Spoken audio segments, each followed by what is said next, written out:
I'm here today with Big Mike, and we're at Pure Muscle Fitness, and we've put out some questions that you guys wanted to ask us both. Should be interesting. Should be interesting. Is a 6-day split the most optimal for hypertrophy? Is it possible to get the same rate of gains with a 4-day split? Oof. Yes. Next question. Elaborate?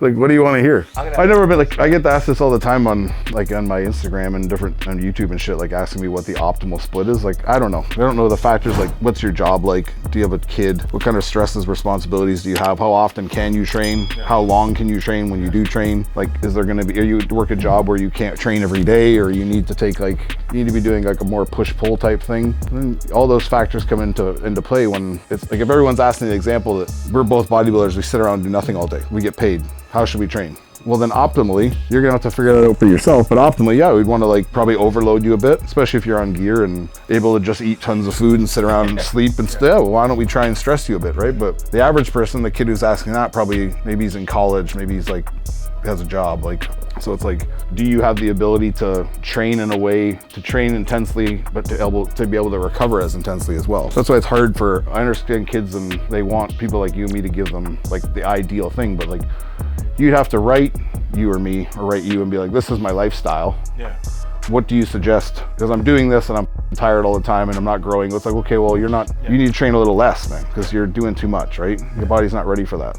So that question for me is like, okay, so let's just say you have, let's say you have the time. Okay, cool. Yeah, being in the gym more frequent is going to be your best option, right? The more frequency, the more volume, the more muscle you can grow. But there's also those other things that are involved, right? Like, I can definitely program a 4-day split to be just as optimal, but that's going to be programmed around somebody's lifestyle, right? So like, I used to do 4 days. I used to do 4-day splits and was very good at it, but again, it also determines what kind of person doing the 4-day split.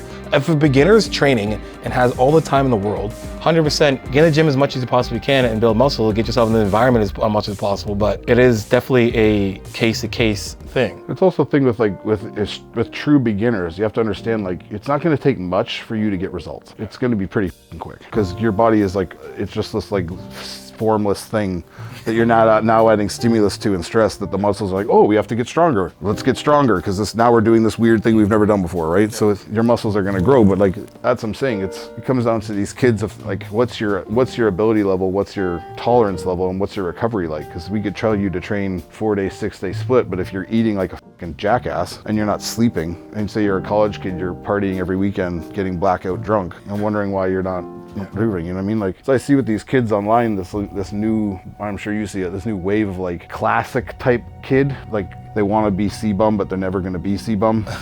Yeah, and it's like, they wear short shorts and like get a mullet and think that like, oh, I take pictures in dark lighting to show off my like lines of my body. But it's like, those guys, like, they're the same guys who are like, if you look at their fucking Instagram or whatever, they're holding up White Claws and fucking smashed at music festivals, and like, why aren't you growing? Because you're not a real bodybuilder, man. That's not what bodybuilders do. Like, yeah, like we party, but we're not like partying every weekend. Most of the bodybuilders I know, they go out randomly and they like blow it out, and then they don't go out again for months. Do you know what I mean? It's like, and even when they're fucked up, they're eating. That was me. Yeah. Yeah. But it's like, these kids are living this like, oh, if I put in minimal effort and I get like, I see some muscles, that are like, I'm classic physique. It's like, no, you're not. Meanwhile, these classic guys that they're looking up to are fucking monsters. They're not like joke physique guys. And these guys like see like a few lines and they're like, they're cut off shirt, and it's like, I don't think they comprehend like the level of muscle that it is to be at that level. Like those guys are more muscular than me. Yeah. Like, they're way more muscular. Dense. Yeah, it's like, it's not a joke, man. It looks pretty, you're like, oh, it's not as big as Rami, so he's not that big. It's like, well, Rami's a fucking brick wall. This guy's a fucking outhouse. Like, it's this, you're comparing like, and you're like a fucking little pebble compared to both of them, right? So it's just like, these guys that think that their split's gonna elicit certain results or whatever, it's pretty fucked up. Train how you can train. So would you think that, say, someone who is, someone who's been lifting for a while, they're probably not, top level bodybuilder. They're your local, they're your competing all the time, kind of guys. They're going to nationals. They're placing maybe top 5. They're fighting for top 5, or they're in top 5. Like, what's the best for that person that has the time, who's dedicating themselves to putting on muscle? What would you do? Considering you're not winning, you should probably change what you're doing right off the bat. Like, if you've been training that long and you've been training in this style and doing this and this, and it's not bringing you any higher of a placing or improving you year to year, It's like it's time to revamp what you're doing, and maybe like, oh, if I'm a straight sets guy, maybe I need to fucking pump a little more volume in there and like superset some sets. So why a guy like Sebum is changing? He switched coaches. I don't know. I think I talked to him Because the other day. I think that's why I get a lot of questions like this, because you see like a guy like Sebum or like Keon Pearson, whatever, all these guys that have like 8 different coaches. Well, not Sebum, but like pro after pro has like another new coach. And he's like, he's doing another system. It's like the snake oil salesman, right? Like the grass is greener over here. Like, oh, this isn't working, but I got the way. And like you and me know, bodybuilders and like people in this sport are like, they're not the most stable individuals mentally. So like when you show them greener pastures, they're like, oh, like, yeah, that. Oh, it's like, no, but meanwhile, if you stuck with what you were doing and just hankered down and did the work and just continued to progress, you'd get there just the same. But this guy's promising you like, oh, you know what it is, man? I'm gonna have you drink buffalo milk or whatever. You know what I mean? I saw that the other day, someone sent me a fucking diet and this guy's talking about drinking buffalo milk. I'm like, why? Really?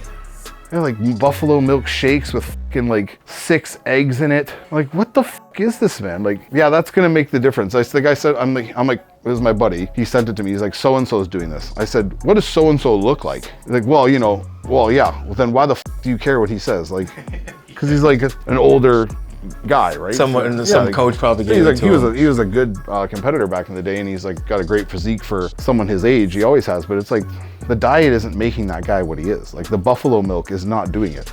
The 25 years of training prior to meeting the buffalo milk at this point is what elicited this physique, right? It's like the buffalo milk's not taking you to another stratosphere, just like these diet coaches. The only diet coach I've seen out there that's, other than Hani at one point, but I don't think he does it anymore, the only diet coach I see that takes people and ascends them is Chad Nichols. Like literally like takes people, and I think it's just because he has the gift, and like a good diet coach has the gift to make these guys understand, like, you're gonna have to do shit that you're uncomfortable with. You don't like to eat? Well, guess what? You have to fucking eat, man. And you're gonna eat till you're uncomfortable, and it's gonna feel like shit, and then you're gonna adapt and you're gonna grow. And you're gonna have to do this drug and this drug. It's gonna be for a limited amount of time, but we're gonna we understand that we're a bodybuilder and we have inherent risks, and we have to do these things and step on the gas sometimes. And when these guys lose that mindset, and they all don't think, like every bodybuilder walking around nowadays thinks they're gonna die of a heart attack tomorrow.